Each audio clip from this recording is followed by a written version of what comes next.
Good day. My name is Giovanni Camacho Espesor.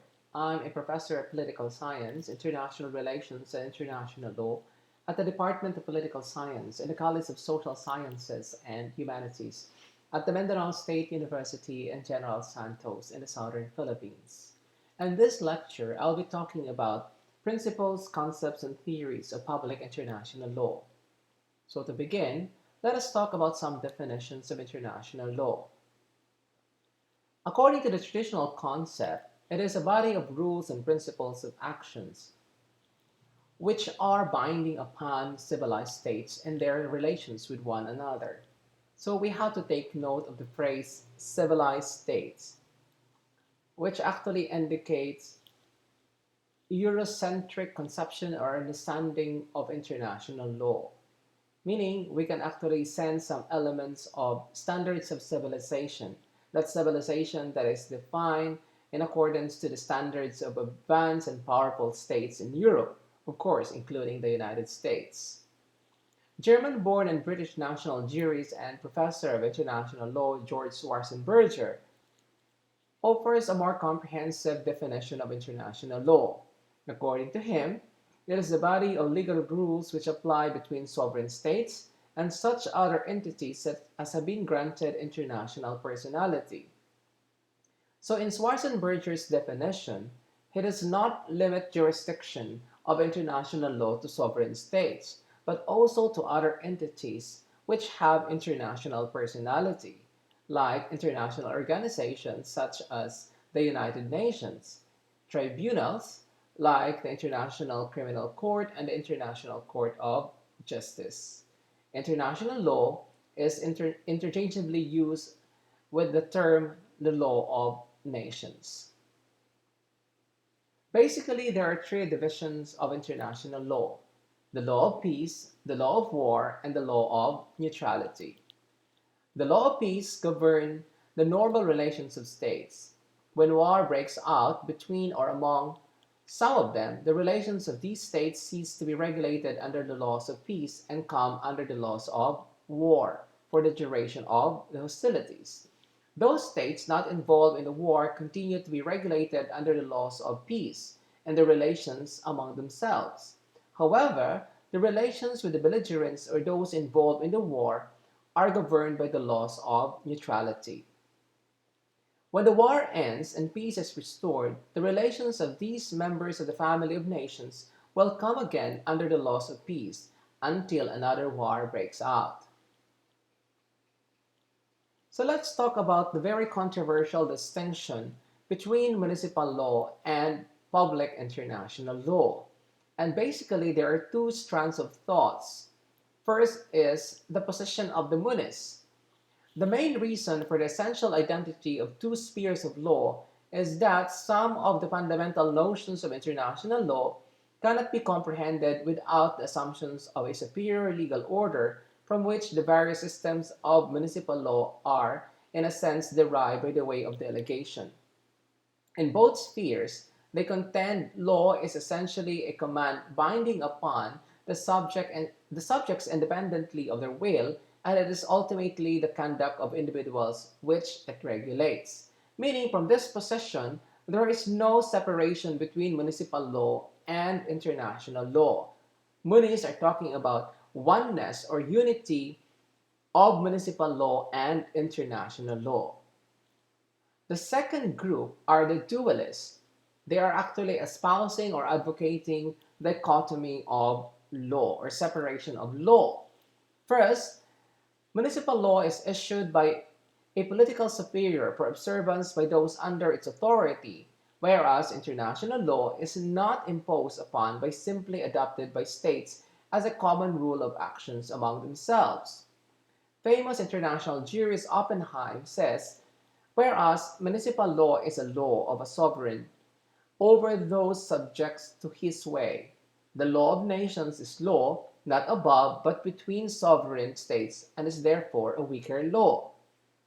Second, municipal law consists mainly of enactments from the lawmaking authority of each state, whereas IL is derived not from any particular legislation, but from such sources of international customs, international conventions, and general principles of law. Third, municipal law regulates the relations of individuals among themselves or with their own states, whereas international law applies to the relations among themselves or inter se of states and other international persons.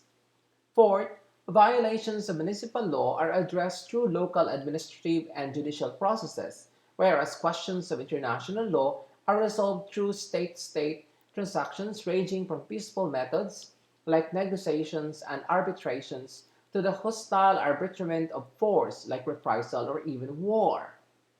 Fifth, breaches of municipal law generally entail only individual responsibility, whereas responsibility for infractions of international law is usually collective in the sense that it attaches directly to the state and not to its nationals. So, for instance, let's say the General Assembly of the United Nations will impose an economic sanctions or economic embargo to any state in the Middle East, like let's say Iran or Iraq.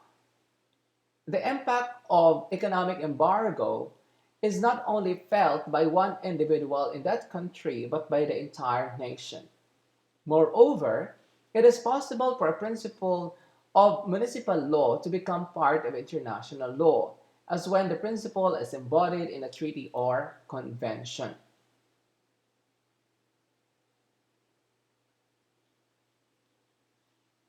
Let's talk about relations of municipal law to international law. And basically, there are two theories or doctrines regarding this. First is the doctrine of incorporation, which actually applies to the case of the Philippines.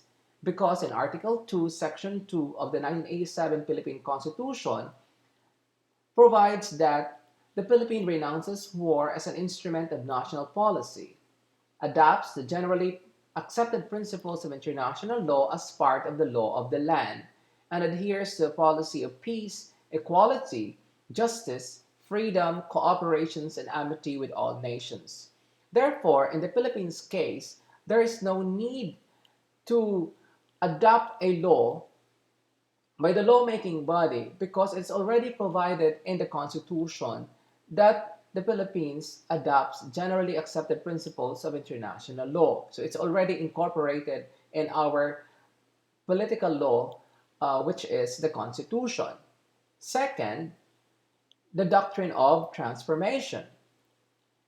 It is only binding upon states, but must first be embodied in legislations enacted by lawmaking body and so transformed into municipal law. Only when transformed they become binding upon the states as part of the municipal law. Meaning, if those states which have not incorporated international law or adoption of international law in their constitution, they can actually transform international law into municipal law. What is the requirement? Their lawmaking body, their parliament, their Senate or House of Representatives can actually enact a law declaring international law as part of the law of their land. So let's talk about constitution and treaty. Treaty is rejected in a local forum but is upheld by international tribunals as demandable obligations of the signatories under the Maxim Pacta San Servanda. On the one hand, it is provided in the Declaration of the Rights and Duties of States adopted by the International Law Commissions on June 9, 1949, that every state has a duty to carry out in good faith its obligation arising from treaties and other sources of international law, and it may not invoke provisions in its constitutions or its laws as an excuse for failure to perform this duty. On the other hand, most constitutions contain provisions empowering the judiciary to annul treaties and the legislature to supersede them with statutes, thereby establishing the primacy of local law over international agreement. So in this case, states usually invoke sovereignty so that they can actually escape sanctions of international law. So let's talk about sanctions of international law. First, the belief shared by many states in the inherent reasonableness of international law in their common convictions that its observance will redound to the welfare of the whole society of nations. So basically, we can actually see here a very liberal inspired expression of the utility or importance of international law. Second, normal habits of obedience ingrained in the nature of man as a social being. Third, respect for world opinion held by most states or their desire to protect an agreeable public image in order to maintain the goodwill and favorable regard of the rest of the family of nations. So states are also concerned of their image, and if you don't want to elicit negative image from the members of the family of nations, therefore you have to subscribe, follow, and abide provisions of international law. Fourth, constant and reasonable fear present even in the most powerful states that violations of international law might visit upon the culprit the retaliations of other states. So therefore, states are also considering the possibility that other states might actually declare war or other states may become hostile to them if they're not going to follow provisions of international law. Machineries of the United Nations, such as the Security Council and the International Court of Justice, can also impose sanctions to countries which have violated provisions of international law. Let's talk about the theory of justice or theory of law according to John L. Austin and how international law is actually being enforced. So according to the Austinian concept, rule of actions can be considered law only if it is prescribed by a political superior. With the power to punish violators, then international law cannot be regarded as a true law. Remember that in international relations class, we've learned that states in the world or the international community are all sovereign. Therefore, they're all equal according to the standards of international law. And there is no other entity that is far more superior than these sovereign states. And if that's the case, so how how does international law is being observed and enforced? According to Austin, observance is essentially subjective and mainly dependent on the volition of the entity, which is supposed to be governed by the law, while enforcement is the process by which such observance may be compelled, usually by force or at least the threat of force. States are able to enforce international law among each other through international organizations or regional groups, such as the United Nations. We're talking of the Security Council and International Court of Justice. Regional groups such as the Organizations of American States. Lastly, differences may be settled either amicable methods such as diplomatic talks. So like in the photo, you can see there the diplomatic representatives from G5 countries, the United States, the United Kingdom, France, China, and Russia, plus Germany and the European Union about the Iran's nuclear deal.